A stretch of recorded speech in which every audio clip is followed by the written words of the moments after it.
Change करना पड़ता है। जैसे यहाँ पे अलग अलग वर्क स्पेस होते हैं ना ये, तो इसमें जैसे आप जाओगे तो ऑटोकैड क्लासिक और ड्राफ्टिंग एनोटेशन तो आपका 2D का वर्क स्पेस है, और 3D बेसिक और 3D मॉडलिंग आपका 3D का वर्क स्पेस है। तो हमें जो है ना यहाँ से 3D मॉडलिंग या 3D बेसिक कोई भी हम ले सकते हैं। बेसिक में शुरू के बेसिक टूल्स आते हैं, मॉडलिंग में कंप्लीट आ जाते हैं, तो कोई भी आप यहाँ से चूज कर सकते हो। तो मैंने यहाँ से ले लिया सपोज,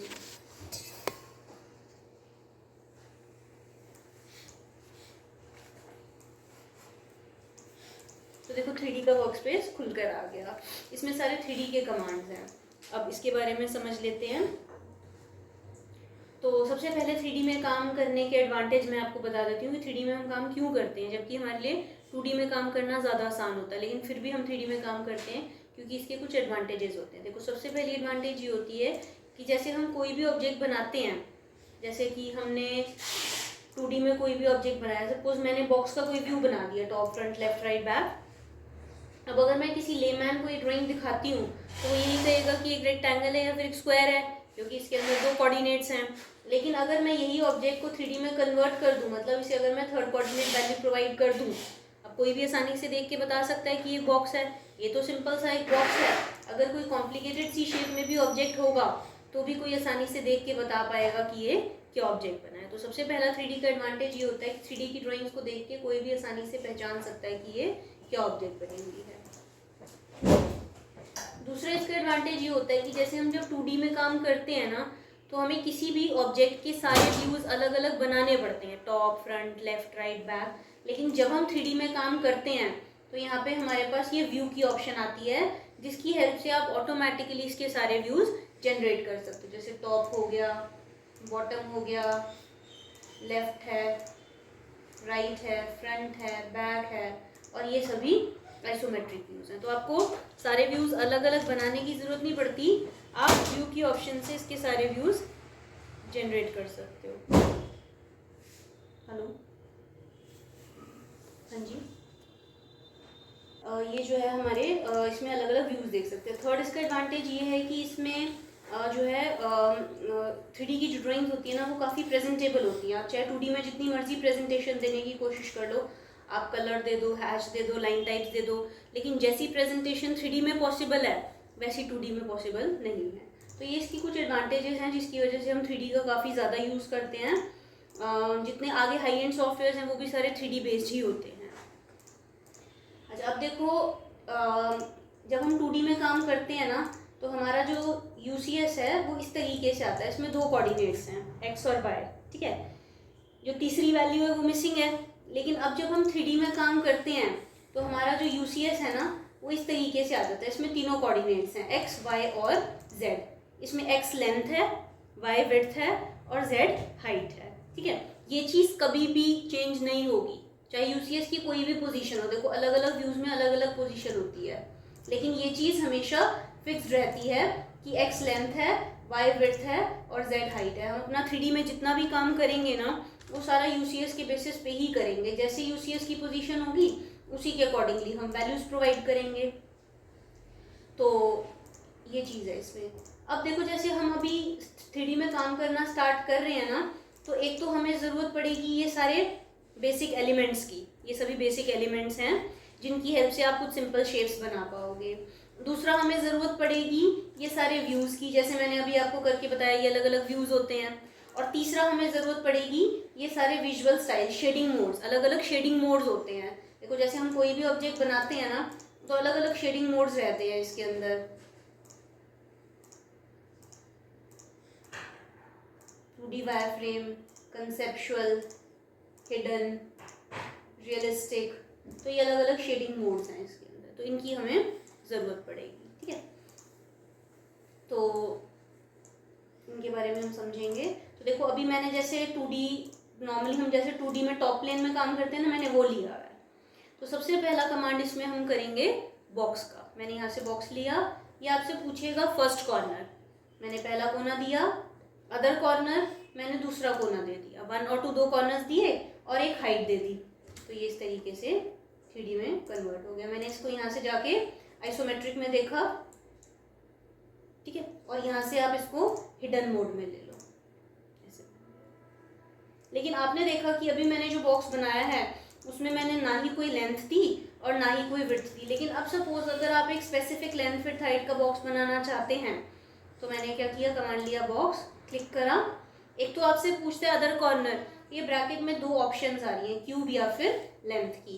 क्यूब से तो आप एक क्यूब बना सकते हैं, क्यूब के अंदर लेंथ विड्थ हाइट तीनों सेम रहती हैं। और लेंथ की ऑप्शन से आप एक क्यूबॉइड बना सकते हैं जिसके अंदर आप लेंथ विड्थ हाइट तीनों अलग अलग भी रख सकते हैं। तो मैंने एल एंटर किया। कई बार क्या होता है जब हम एल एंटर या सी एंटर करते हैं ना तो ऑर्थो ऑफ हो जाता है, तो मैंने ऑर्थो ऑन किया। अभी आपसे पूछेगा लेंथ, एक्स लेंथ होती है, मैंने लेंथ की वैल्यू दी एंटर। वाई विड्थ होती है, विड्थ की वैल्यू दी एंटर। जेड हाइट होती है, हाइट की वैल्यू दी एंटर। तो एक बॉक्स क्रिएट हो जाए। फिर से मैंने बॉक्स लिया, फर्स्ट कॉर्नर, इस बार मैं क्यूब ऑप्शन ले लेती हूँ, सी एंटर, ऑर्थो ऑफ हो गया, मैंने ऑर्थो ऑन किया। इस केस में ये सिर्फ आपसे लेंथ पूछेगा क्योंकि लेंथ विड्थ हाइट तीनों सेम होती है। फिर से बॉक्स लिया, इस बार मैं सेंटर ऑप्शन ले लेती हूँ, सेंटर लिया। ये आपसे पूछेगा सेंटर, मैंने एक पॉइंट पिक किया, फिर मैंने ऑप्शन ले ली सपोज क्यूब की और एक वैल्यू दी, तो जो भी पॉइंट पिक किया था वो इसके सेंटर में आ रहा है, लेंथ में, विड्थ में और हाइट। तो ये कमांड है बॉक्स। अगला कमांड इसमें हम करेंगे वेज का। वेज क्या होता है, अगर हम किसी एक बॉक्स को बीच में से टेपर में काट देंगे तो वो चीज़ वेज बन जाती है। वेज बनाने का जो तरीका है ना वो सेम बॉक्स के जैसा ही है। तो मैंने यहाँ से वेज लिया, first corner, L enter, x length है, लेंथ की वैल्यू दी, वाई विड्थ है, विड्थ की वैल्यू दी, जेड हाइट है, हाइट की वैल्यू दी। फिर से वेज ले लिया, फर्स्ट कॉर्नर क्लिक किया, इस बार क्यूब ऑप्शन लेके और एक वैल्यू दे देते हैं तो लेंथ विड्थ हाइट तीनों सेम होती है। फिर से वेज ले लिया, सेंटर ऑप्शन लिया, एक पॉइंट पिक किया, फिर क्यूब ऑप्शन लेके और एक वैल्यू दी, तो जो पॉइंट पिक किया था वो इसके सेंटर में। अगला कमांड है सिलेंडर का। सिलेंडर लिया, ये आपसे पूछता है सेंटर। वैसे देखो ब्रैकेट में ऑप्शन भी आ रही हैं, यही सेम ऑप्शन हमने 2D में सर्कल में की थी। तो हमने सेंटर लिया, फिर ये पूछता है रेडियस, रेडियस दिया, फिर पूछता है हाइट, मैंने एक हाइट दे दी, सिलेंडर बन गया। फिर से मैंने सिलेंडर लिया, अब बजाय सेंटर रेडियस देने के ऑप्शन ले लेते हैं, तो बेस पे 3 पॉइंट, 1 2 3, बेस पे 3 पॉइंट लिए और एक हाइट दे दी। फिर से ले लिया सिलेंडर, 2 पॉइंट्स 2p, 1 और 2 2 पॉइंट दे दिए और एक हाइट दे दी। फिर से सिलेंडर ले लिया, TTR, टेंजेंट, टेंजेंट, रेडियस, आपको 2 टेंजेंट्स और एक रेडियस देना पड़ता है। पहला ये टेंजेंट, दूसरा ये टेंजेंट, एक रेडियस दिया और एक हाइट दे दी, तो उन दोनों टेंजेंट को टच करते हुए उस रेडियस का एक सिलेंडर क्रिएट हो। और एक इसमें एलिप्टिकल है, आप एलिप्टिकल शेप में भी एक सिलेंडर क्रिएट कर सकते हैं। फिर से सिलेंडर लिया, अगेन सेंटर दे दो, ये ऑप्शंस ले लो, सेंटर दिया, रेडियस दिया, अगेन देखो हाइट पूछता है, या बजाय हाइट की वैल्यू देने के 2 ऑप्शन है ब्रैकेट में, जैसे 2 पॉइंट, 2 पॉइंट दे दो, 1 और 2, जितना भी उनके पॉइंट के बीच का गैप होगा उतनी वो उसकी हाइट ले ले। फिर से लिया centre, axis end point, A enter, जहां तक ले जाएंगे वहां तक इसका एक्सेस एंड पॉइंट। फिर उसके बाद कोन, कोन में जो ऑप्शंस हैं वो बिल्कुल सेम वही हैं जो सिलेंडर में थी। कोन लिया, सेंटर, रेडियस और हाइट। फिर से कोन लिया, देखो ब्रैकेट में वही ऑप्शंस आ रही हैं, सेंटर, रेडियस, अगेन हाइट पूछता है, ये 2 पॉइंट्स और एक्सेस एंड पॉइंट तो सेम है, एक इसमें टॉप रेडियस एक्स्ट्रा है, मैंने टी एंटर करके इसका टॉप रेडियस दिया और एक हाइट दे दी, तो देखो इसका टॉप रेडियस चेंज हो जाए। Sphere, centre of the sphere, radius of the sphere. Pyramid, pyramid क्या होता है, पिरामिड में जो ऑप्शन है ना वो बिल्कुल सेम वही है जो हमने 2D में पॉलीगन में की थी। पिरामिड लिया, सेंटर पूछता है आपसे, मैंने सेंटर दिया, बेस रेडियस, रेडियस पूछता है, ये बाय डिफॉल्ट इसको सर्कमस्क्राइब मान के चल रहा है, मतलब आप जितना भी रेडियस दे रहे हो ना उतने रेडियस के सर्कल के बाहर बन रहा है। अगर आपने अंदर बनाना है तो आप इंस्क्राइब ले लो, रेडियस दे दो और हाइट दे दो, तो 1 के रेडियस के सर्कल के अंदर बनेगा। बाहर बनाना है, सेंटर, सर्कमस्क्राइब, रेडियस, हाइट, तो 1 के रेडियस के सर्कल के बाहर बनेगा। और फिर बजाय सेंटर आपके पास माना कि रेडियस नहीं दिया गया, आपके पास पिरामिड की साइड की वैल्यू दी गई है, पिरामिड में सभी साइड्स बराबर होती हैं, तो एज ऑप्शन लिया, फर्स्ट एंड पॉइंट दिया, सेकंड के लिए एक वैल्यू देके और एक हाइट दे दी, तो अब इसकी हर साइड की वैल्यू जो है वो 2। और अगर आप चाहो तो आप साइड्स बढ़ा घटा भी सकते हो। साइड्स लिया, रेडियस और हाइट, तो ये 6 साइड्स का पिरामिड बना। एक टॉरस है, ट्यूब की शेप में एक ऑब्जेक्ट होता है, टॉरस लिया, centre of the taurus, radius of the taurus and radius of the tube. Radius of the taurus तो है पूरे राउंड ऑब्जेक्ट का रेडियस, और रेडियस ऑफ द ट्यूब है इसकी मोटाई। इसमें जो थिकनेस आपको दिखा रहा है ना, ये रेडियस ऑफ द ट्यूब। तो ये आपके कुछ बेसिक एलिमेंट्स हैं जिनकी हेल्प से आप कुछ सिंपल शेप्स बनाओगे।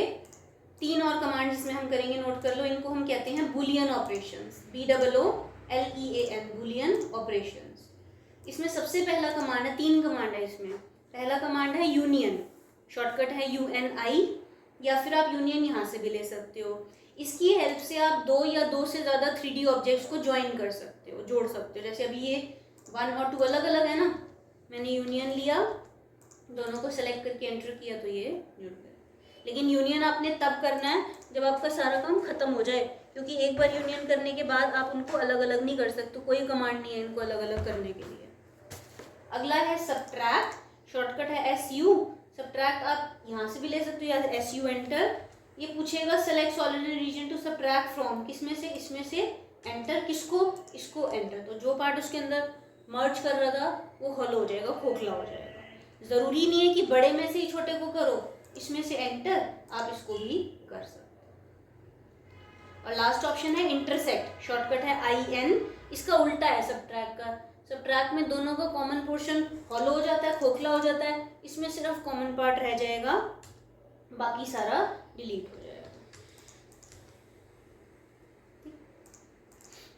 तो ये इसमें कमांड है। अब इसकी हेल्प से आपने ये जो ना 3D वाली ऑब्जेक्ट्स बनानी है, जो हमने आइसोमेट्रिक में बनाई थी ना, वही सेम अब आपने इसमें वैल्यू बढ़ी है तो मेट्रिक ले लेते हैं।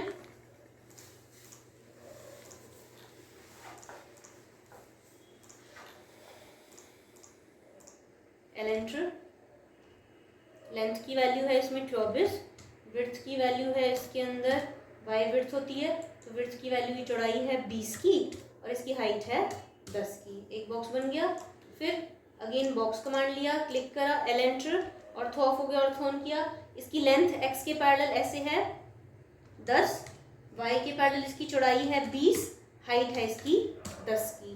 कमांड लिया मूव, इसको सेलेक्ट किया, यहाँ से उठाया, इसके यहाँ रख दिया, और यूनियन UNI, इन दोनों को सेलेक्ट करके एंटर किया तो ये जुड़ गया। एक और बनाना है बॉक्स, यहाँ पे एलेंटर, ऑर्थो ऑफ हो गया तो ऑर्थो ऑन कर लेना। लंबाई इसकी x के पैरेलल ऐसे है 30, चौड़ाई इसकी ऐसे है 35, और हाइट है इसकी ये वाली 16 की।